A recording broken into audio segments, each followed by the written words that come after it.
Okay, let's start with a little bit of review. So far in this series of videos, what we've seen is the development of kind of two main forms of French nationalism. The first is the universalist form, right? That kind of comes out of the Revolution of 1789, and it essentially promoted the idea that anyone could be a citizen of France, anyone could be a part of the French nation, if that person sort of adopted certain ideals, the ideals of liberty, equality, and fraternity. The other notion of French nationalism was what we kind of called a conservative notion of French nationalism. This is one that sort of saw the French nation as an ethnic group, as defined mostly by ethnicity, right? And shared heritage, shared history, and traditions that were sort of instituted through certain institutions.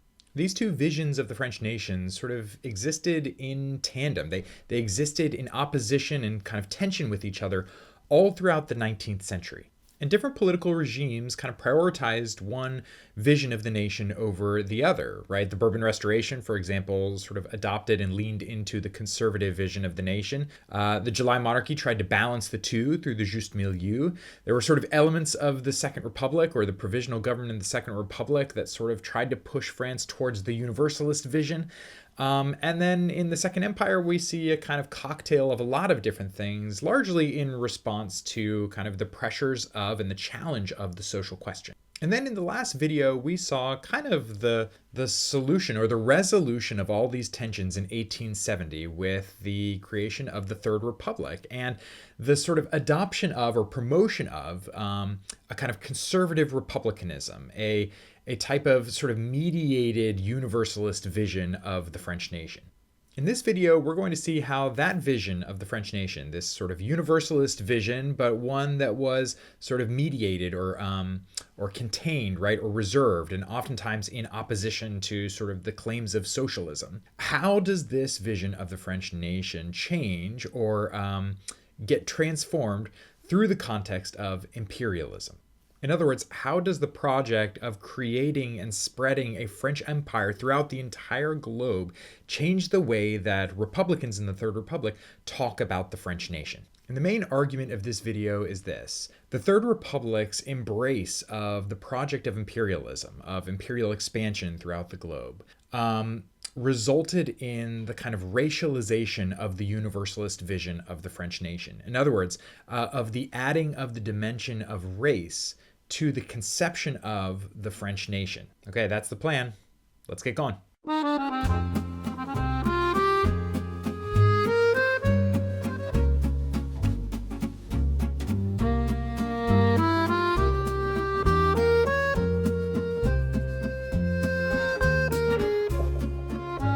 I've divided this video into two main parts. In the first part, we're going to kind of look at the beginnings of imperialism, or this wave of imperialism that happens in the late 19th century. It's something that historians call new imperialism. And we're going to look particularly at sort of why this happens, right? Where does this imperialist fervor come from? Then in part two, we're going to examine this project of imperialism largely through the lens of law and look at how the Third Republic's sort of implementation of the empire, how they construct the empire, sort of illustrates the way that race became kind of embedded in the notions of the French nation. Okay, to part one. Where did imperialism come from? So let's start with this kind of fundamental question. What were the impulses that brought members of the Third Republic to pursue a policy of imperialism? Well, in many ways, it all kind of starts with the Franco-Prussian War. If you remember, the Franco-Prussian War was an absolute disaster for the nation of France. Not only did they lose the war, they lost the regime that had started the war, right, the Second Empire. They agreed to humiliating terms, which allowed the German army to parade through Paris and paid the German army billions of francs in reparations. And really significantly, they lost a part of their territory, two departments, Alsace and Lorraine. This painting here is a good illustration of how important this was for many people in France. In the painting, we see a school teacher who is pointing out to a child the two departments of Alsace and Lorraine on the map. They're covered in black because it was called the black stain, or the really embarrassing kind of element, right, that France had to deal with. That these two departments that were very much seen as a part of France were no longer a part of the nation. The famous Republican Léon Gambetta said this in the wake of the kind of loss in the Franco-Prussian War. This appalling catastrophe has produced in France feelings of rage and exasperation. The country wants vengeance at any price. I believe that it will be difficult to keep control of the situation if satisfaction is not given to this patriotic fever. Gambetta's words are a little bit of a foreshadowing of how the experience of the Franco-Prussian War would eventually translate into momentum towards imperialism. But there were other factors too, one of which had to do with birth rates. Political leaders in France, really starting all the way in the 1850s, started to realize that France was experiencing a process of what they called dénatalité, or falling birth rates. Birth rates in France at the beginning of the Third Republic were actually the lowest in Europe at the time. The loss of Alsace and Lorraine only made this problem worse. So why was this a problem? Well, this is mainly a problem because of conscription. The reality is that with a smaller population, France would inevitably have a smaller army, and if tensions with Germany arose yet again, France would be massively underprepared. So the Third Republic did try to do some things about this. They passed what were called natalist policies and laws that were trying to sort of incentivize people having kids. One such law was passed in 1893, which allowed free hospital admission to any women in childbirth, so that women could have their kids in hospitals for free. In 1906, the Third Republic passed laws that established more housing to give people a better sort of domestic situation. And in 1909 and 1913, some of the first maternity leave laws were passed in the Third Republic. And in conjunction with this, in 1889, they passed a new citizenship law that based citizenship, French citizenship, not on a parent's nationality, but on a person's place of birth. So what this meant is that if a person moved to France from, say, Italy, and then had a kid in France, that kid would be automatically a citizen of France. So falling birth rates becomes this kind of pressure that needs some sort of outlet. One outlet is these natalist policies, but another became imperialism. Another problem was the economic problem that France was facing. And again, we can tie this back to Alsace and Lorraine. Alsace and Lorraine were two of the richest and most industrialized parts of France. The fear was that without these departments, there was no way that the French economy could compete with the German economy. And in fact, there was reason to fear. From 1850 to 1913, the German GDP's average growth rate was about 2.6% per year. And in 1880, Germany's GDP exceeded France's for the first time in history. So these two anxieties became anxieties that kind of mobilized people towards the idea of imperialism. But that's not the only context that we need to understand imperialism and how it took place in this period. We also need to understand the ideas of scientific racism. So scientific racism is the kind of notion or the theory that there are sort of naturally in the world racial hierarchies that are anchored kind of in nature, in biology, right? And that these racial hierarchies could be demonstrated and sort of elaborated through science, through scientific exploration and study. Scientific racism became more and more popular as the 19th century went on. There were lots of theorists throughout Europe and throughout the world that kind of promoted ideas of scientific racism, right?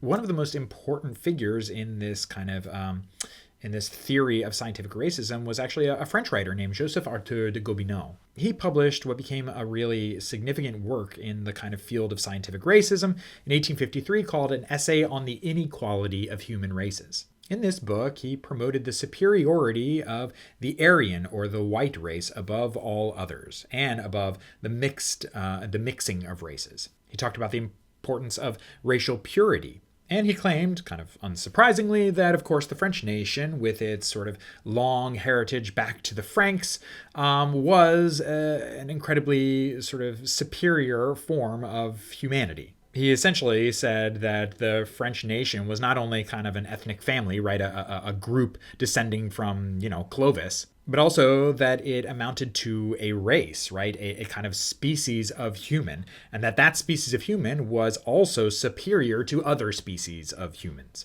Gobineau's ideas and other ideas of kind of racial hierarchy and in particular like European superiority became one of the main kind of intellectual contexts for imperialism at this time. Many people who promoted imperial expansion did so on the basis that they believed that Europeans were a superior form of humanity and thus kind of had the right to conquer and to expand. They often use the term civilizing mission as a way of kind of explaining this. The final context that we should remind ourselves of to sort of understand why new imperialism became a thing in the Third Republic is that colonialism was already a thing in France. France had had an empire for hundreds of years. For example, in 1815, the French Empire, sort of after the fall of Napoleon, really only amounted to a few kind of islands in the Caribbean and outposts in different parts of South America and Africa. But as the 19th century went on, colonialism would sort of gradually start to expand.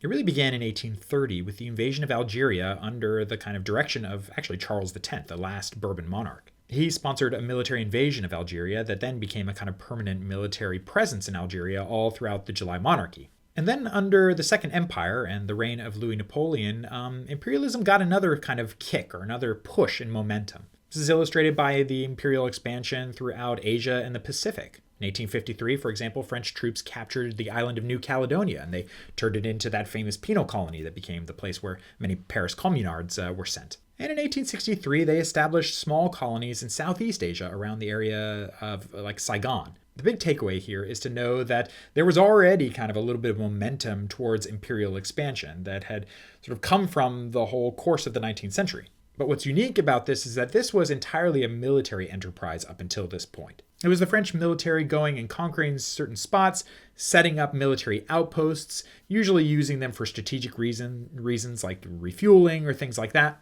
but not a lot more than that. In the Third Republic, that would change. Now, the main exception to all this was Algeria. So as a reminder, Algeria kind of started to become a part of the French Empire in 1830 when a military expedition was sent there to sort of conquer parts of Algeria and set up a kind of permanent military presence there. This process, as I mentioned before, continued through the July monarchy and was largely done through the leadership of a general named General Bertrand Clausel. King Louis-Philippe gave him the mission to sort of pacify and extend French control in Algeria. But Clausel wasn't given that much oversight beyond that.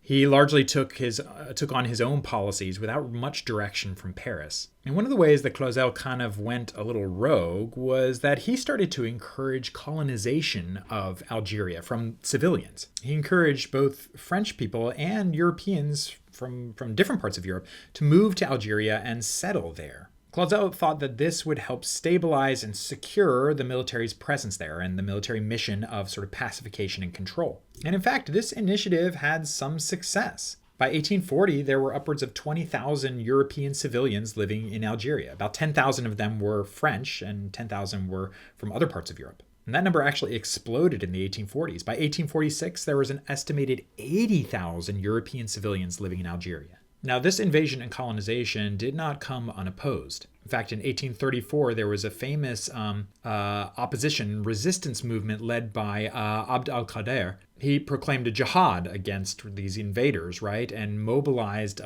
large sections of the Algerian population to fight against the French. The revolt lasted for a long time, and the tactics used by the French army were brutal. Eventually, by 1847, the French army forced al-Qadir to surrender, and the suppression of the revolt was complete. That said, with a more secure control of the area, the French military and the French government began to shift towards a more civilian oversight of Algeria.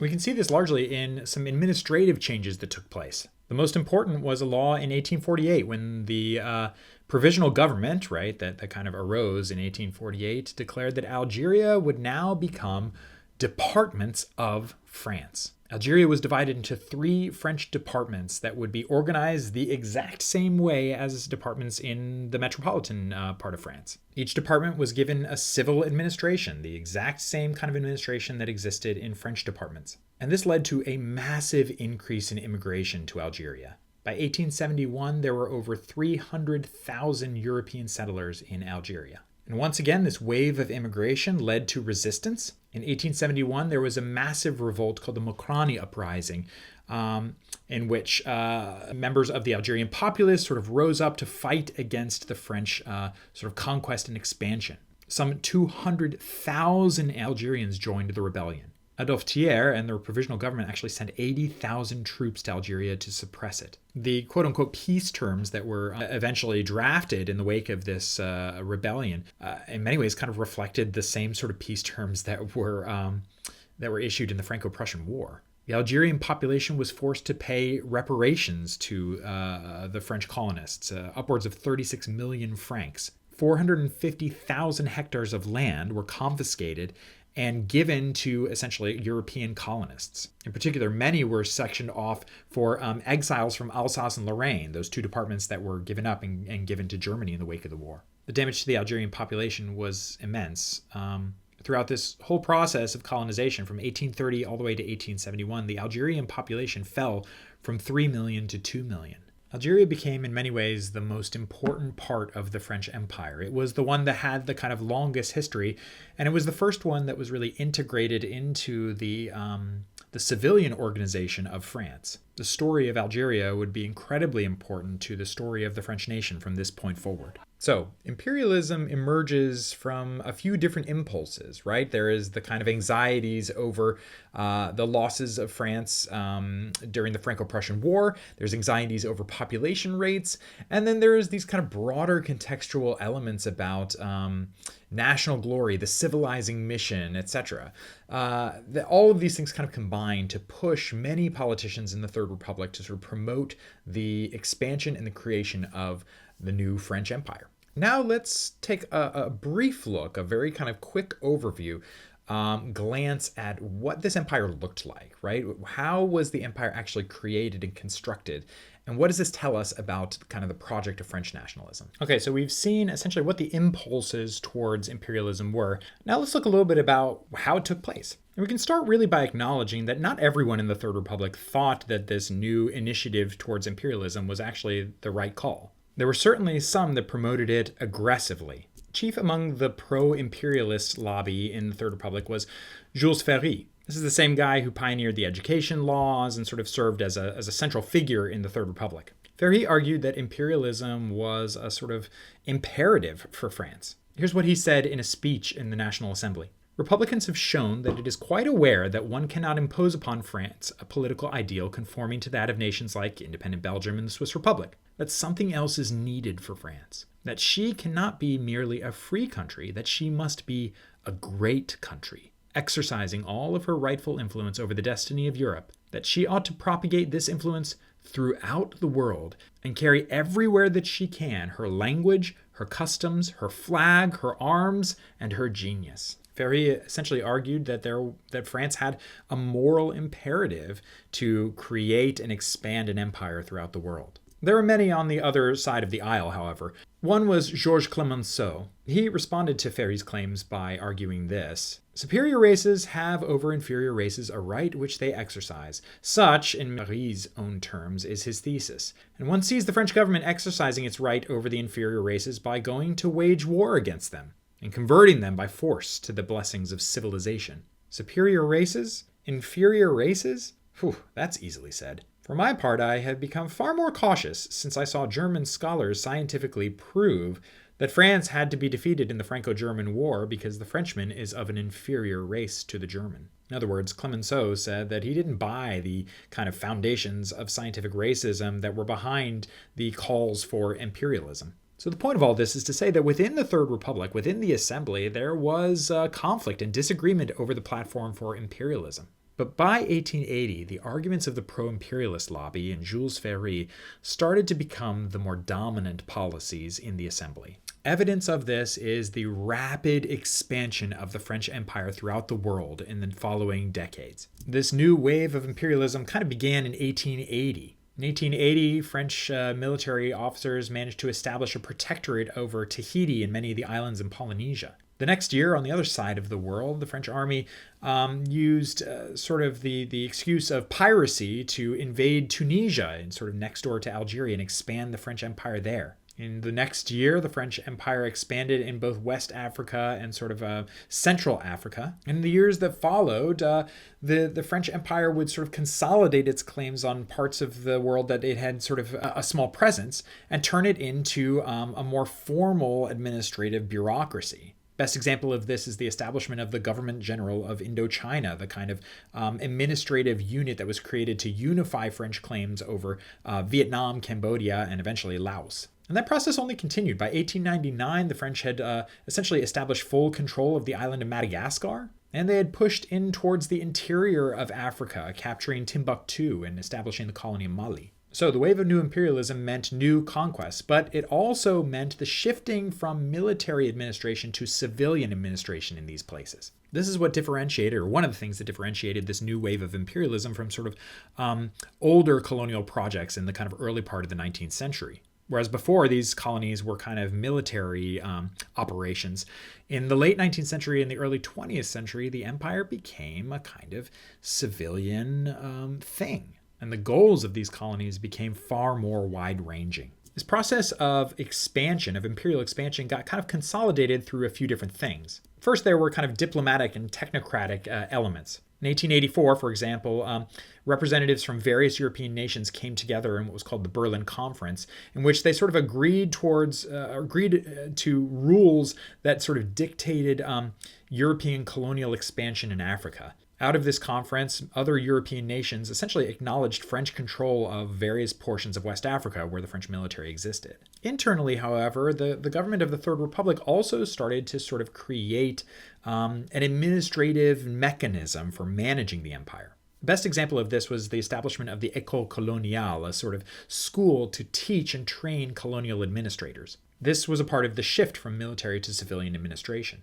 And that process took place over the course of the 1880s and 1890s. We already talked about the establishment of the government of Indochina, which involved sort of Tonkin, Vietnam, right, among Cambodia, Laos in 1887. But the same process took place in Senegal and Madagascar in 1895 and 1896. The point here is that the empire transformed from a military thing to a civilian thing, and all of these places began to be led and organized and operated through sort of representatives of the Republic. And this meant that the colonies would operate through laws. So we can trace sort of the legal transformations in colonial rule to see a little bit about what the Third Republic wanted out of the empire and how they managed to sort of implement their policies. We'll start with Algeria, but again, remembering that Algeria was very much the case apart. So if you remember, already by 1848, Algeria was technically considered departments of France, right? It was considered a part of the French nation in the same way that, say,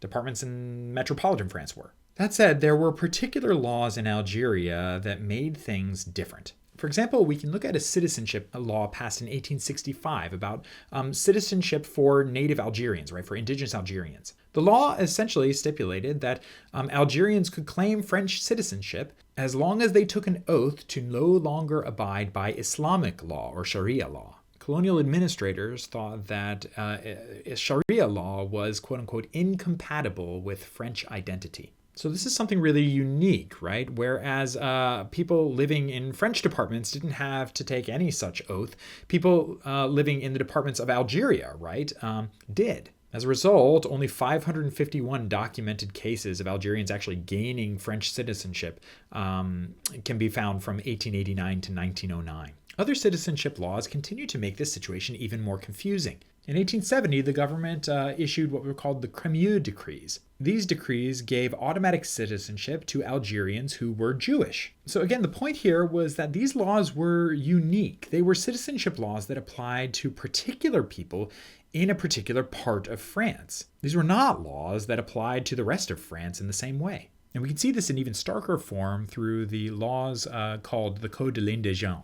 These were laws that were applied specifically to indigenous, quote, subjects of the empire. In other words, they were laws for people living in the French Empire, but who were not citizens or were not granted citizenship. And unsurprisingly, these laws dictated a far stricter and harsher kind of application of the limitations that indigenous subjects had that French citizens did not. For example, there were strict prohibitions of indigenous subjects' right to assemble. Indigenous people couldn't travel throughout the colonies without specific permits given by the colonial administration. Commandants, or local police officers, actually were granted the right to jail a subject for 15 days without reason or appeal. Finally, the code also allowed for the application of what was called corvée, or forced labor. The government could essentially forcibly draft indigenous peoples into kind of work crews and force them to work on public works projects like roads and rail.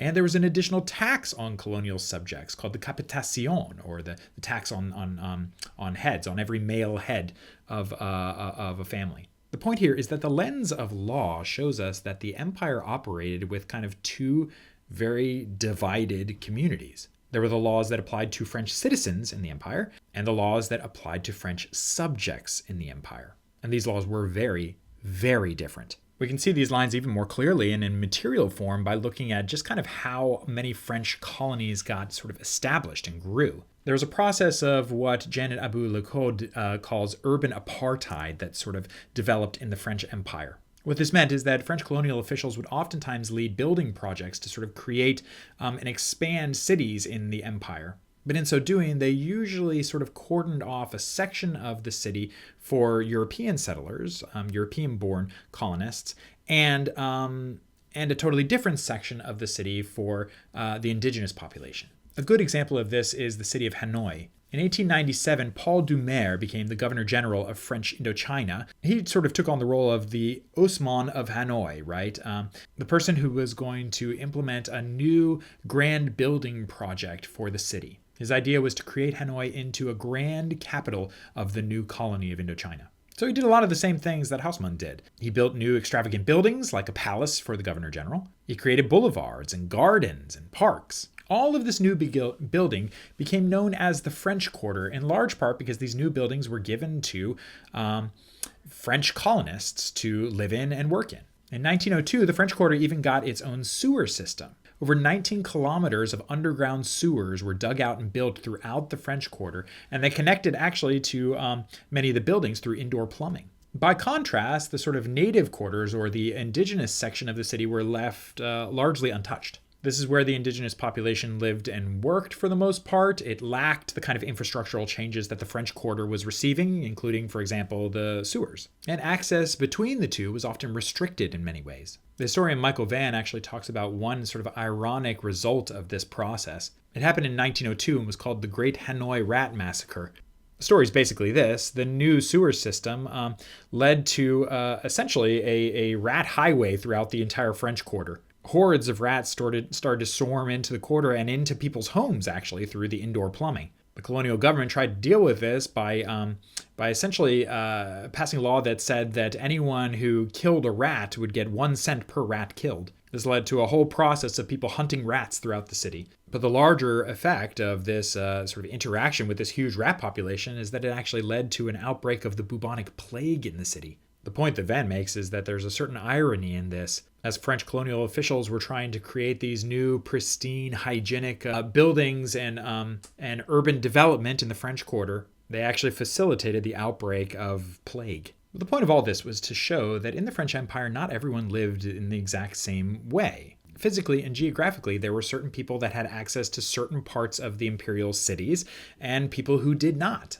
Okay, so how do we summarize? What are the results of all of this? Well, the big takeaway here is that the Third Republic essentially instigated a long process of imperial expansion and growth throughout the world. By 1918, the French Empire would comprise around 11 million square kilometers. The new population of France and its empire totaled about 100 million people. And showing just how significant imperialism was to this process, 60 million of that 100 million were colonial subjects. That means they were not French citizens. This raised a very important question for members of the Third Republic. What does it mean to have a unified nation if only a third of the people living in that nation are actually citizens of that nation? What does it mean for a republic to have an empire? And what relationship do colonial subjects have to the nation itself? Okay, let's sum up. So, the main leaders of the Third Republic, right, the main people in charge of the Republic,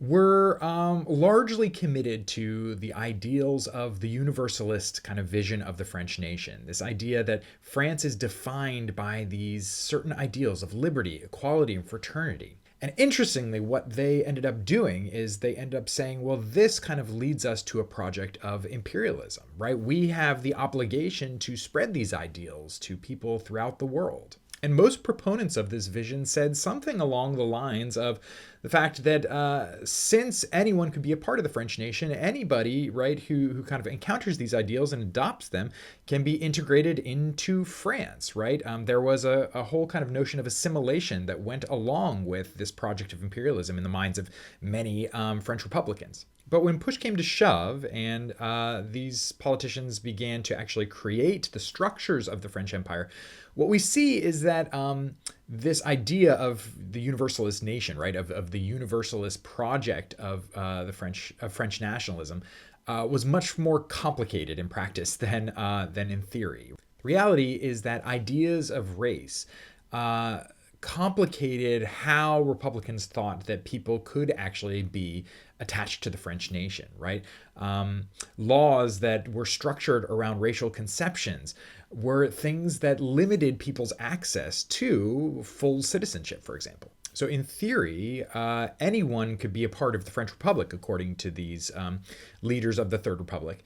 And in some ways, right, this happened in various parts of the world. But what we see when we sort of take a closer look is we start to see the differences and ways that different parts of the empire and different elements of imperialism could sort of make it harder or easier for people to actually gain the kinds of citizenship rights and the kinds of privileges of people incorporated into the French nation fully. Okay, that's it for this video. Good job, and I'll see you in class.